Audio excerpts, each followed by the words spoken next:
ఏంటి ఆ పిల్లగాడిని ఏం అట్లా కొడుతుంది ఆ పిల్లగాడు మంచిగా జాబ్ చేస్తుండు, పిల్లలు చూసుకుంటాడు. ఏంది గట్ల కొడుతుంది? ఈ కాలం సలగుండా ఏం కాలం అమ్మా, మనిషిని కొడతారమ్మా అట్లనా? ఆ, ఎందుకు కొడుతుంది అనుకున్నావు? ఆ, ఇల్లు ఒకమని కొడుతుంది, అంటుకోమని కొడుతుంది. ఎందుకు కొడుతుంది? ఆ పిల్లగాడు ఆ పని చేస్తాడా? మాడి మనిషి అన్నమాట చేయ. ఇల్లు ఊపితే ఏమైతుంది ఆయనకు మరి? అయ్యో ఇల్లు ఊపుతాడా? ఎందుకు కొడుతుంది తెలుసా? ఇల్లు ఒకమని ఆయన అట రోడ్లుకే ఉద్యోగం అట. అట్టనా? రోడ్లన్నీ ఊక రావచ్చు, దేశం అంతా ఊకొచ్చు, కానీ నువ్వు ఇల్లు ఊపితే నీకు ఏం కష్టపడుతుంది అని గుద్దుతున్నాడు వంగబెట్టి. రామ రామ, అట్లనా?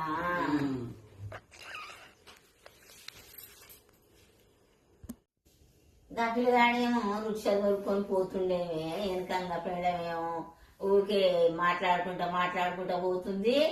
మరి ఆయన ఎందుకో రుక్ష దొరుకుని పోతున్నాడు. ఇద్దరు గొడవ పడ్డారు. వృక్ష ఎందుకు తోలిండంటే పెళ్ళప్పుడట వాళ్ళ మామ అంట, మామ నేను అడిగి ఈ పిల్లగాడు అడిగిందట, నాకు 2 వీలర్ బండి పెట్టి అన్నాడట. 2 వీలర్ అంటే 2 కిలోల బండి కావాలి అన్నాడట.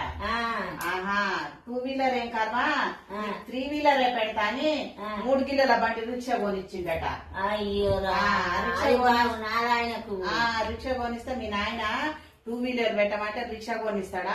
ఈ రిక్షా తీసుకొని నేను ఏ ఆఫీసుకు పోనంటే, నువ్వు ఇప్పుడు రిక్షా తీసుకోకపోలేదనుకో నీ మీద కేసు పెడతా, కట్నం అడిగిండాని అని భార్య తిరుగుతుందట.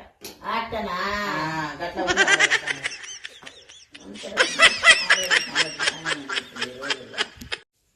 దేవుడా నువ్వు ఉన్నావు స్వామి. బాగా వరదలు వచ్చినప్పుడు నేనైతే తప్పించుకున్నా, కొట్టుకపోలేదు. మా అత్తమ్మను కొట్టుకపోయేటట్టు చేసినావు స్వామి. నువ్వు ఉన్నావు స్వామి.